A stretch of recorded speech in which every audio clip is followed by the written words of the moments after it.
So yun guys, welcome na naman sa ating panibagong YouTube video math tutorial. So today, ang gagawin natin is operation and function, but this time we will just focus on the operation of multiplication. So let's start.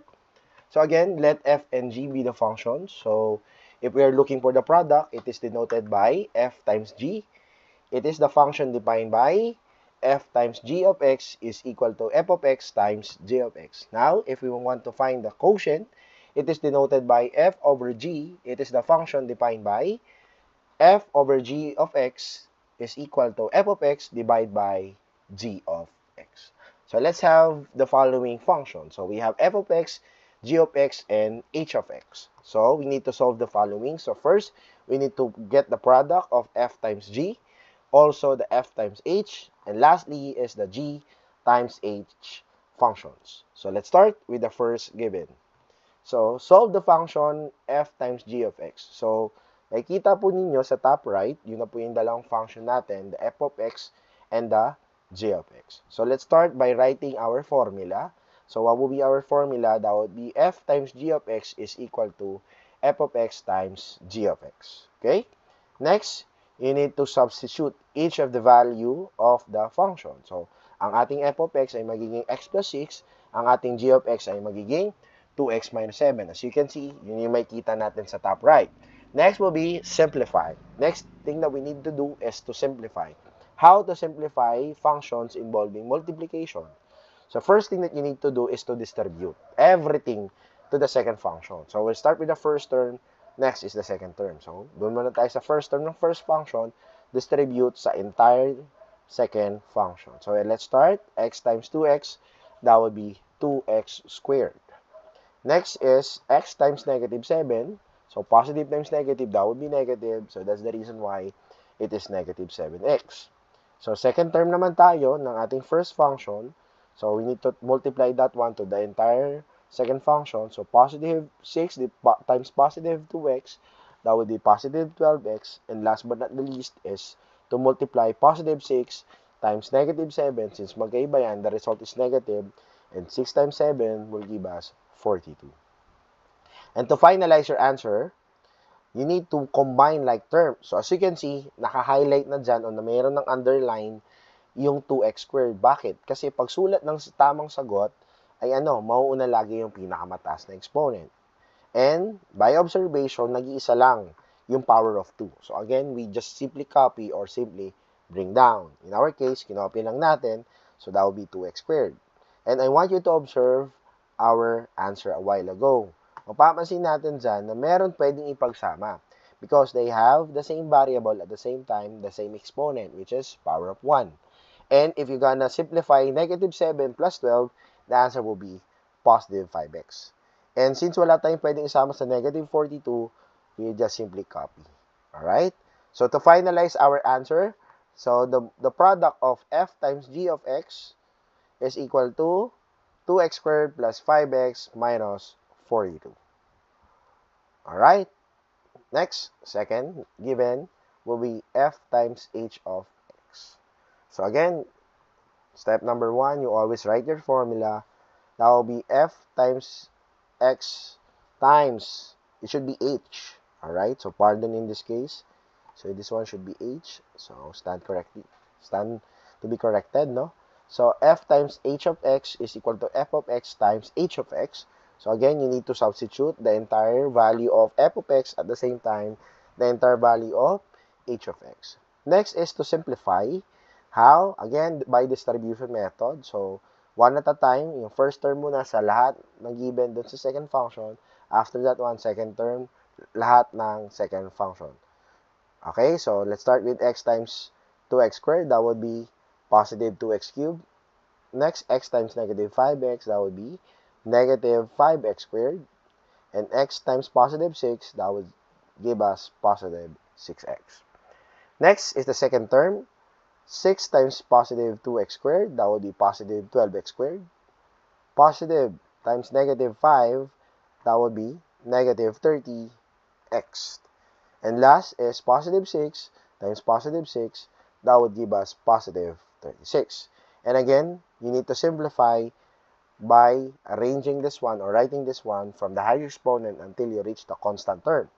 Okay, so by observation, ano ang pinakamataas na exponent? That would be power of 3. So meaning, siya muna ang unang isusulat natin sa baba. Okay? Since wala siya pwedeng i-combine, susulat lang natin siya. Next, we can combine negative 5 and positive 12. If we're gonna simplify those two numbers, that will give us positive 7. And you just simply copy x squared. Next thing that we can simplify or combine is the positive 6 and negative 30.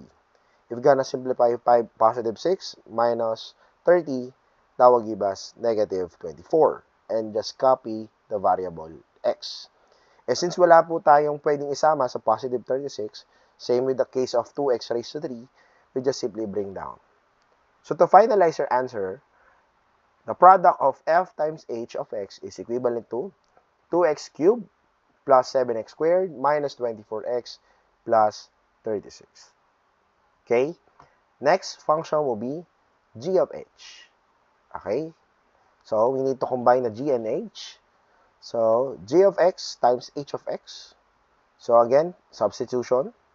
So, substitute the value of g to and h. So, that's the reason why you have 2x minus 7 and 2x squared minus 5x plus 6.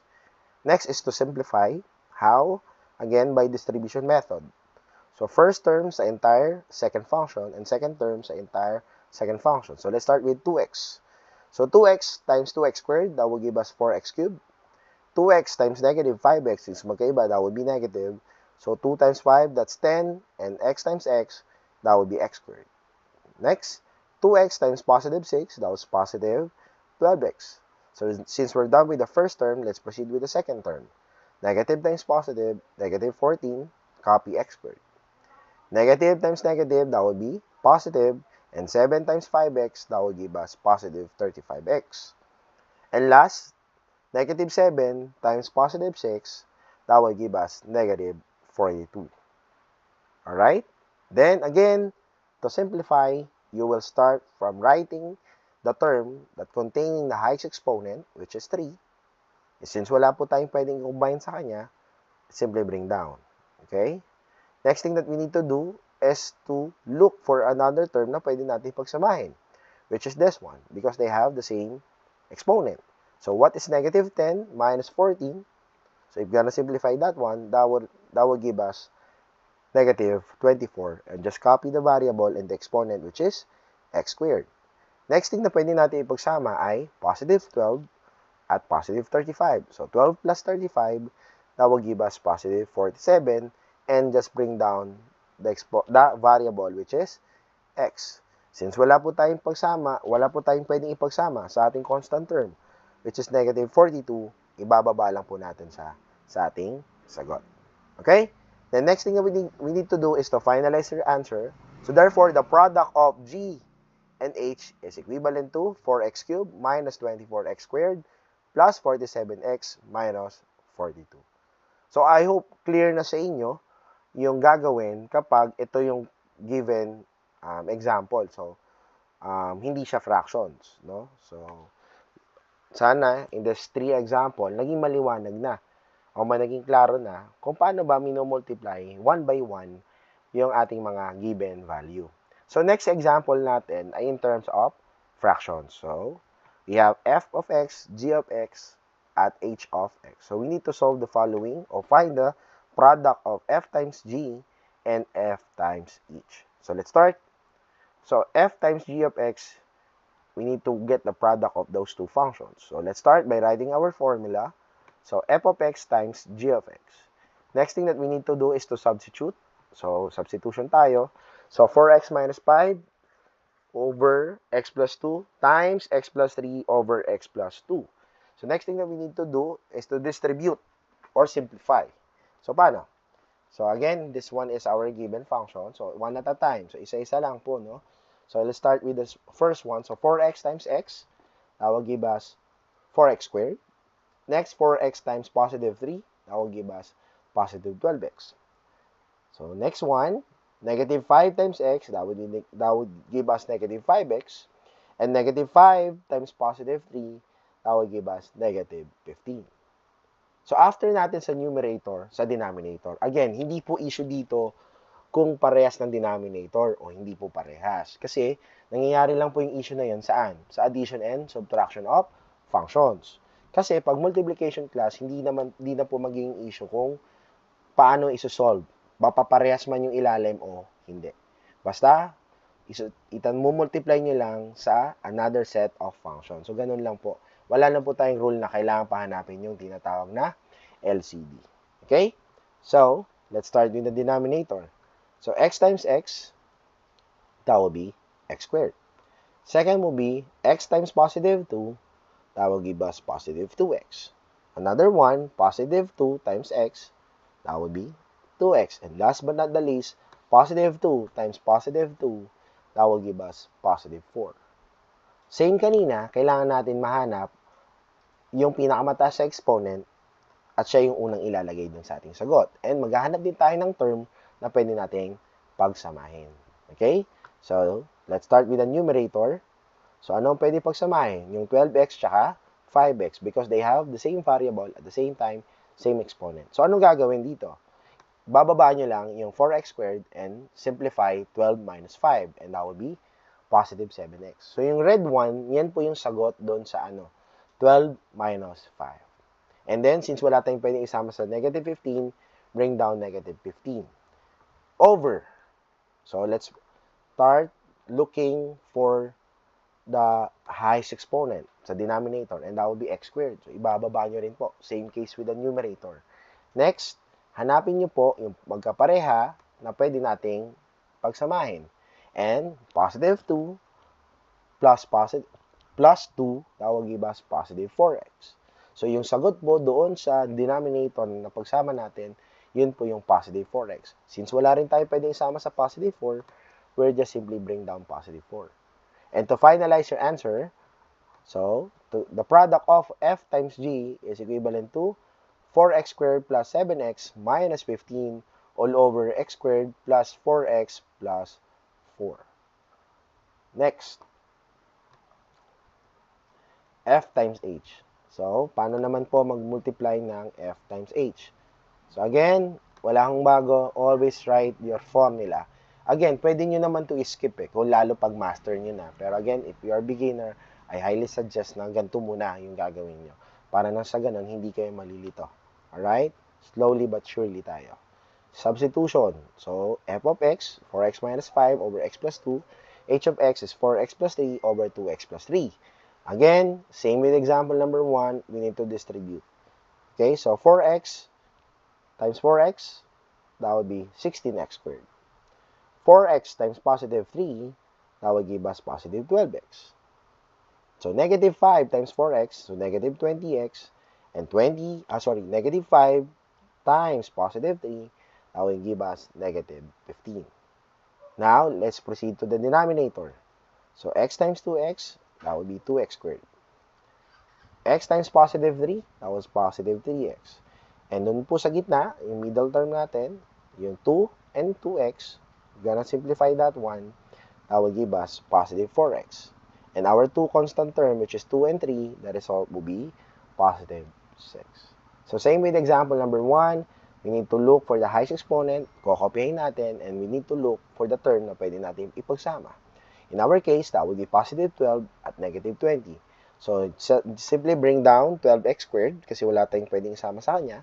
And the result or the difference between 12 and 20 is 8.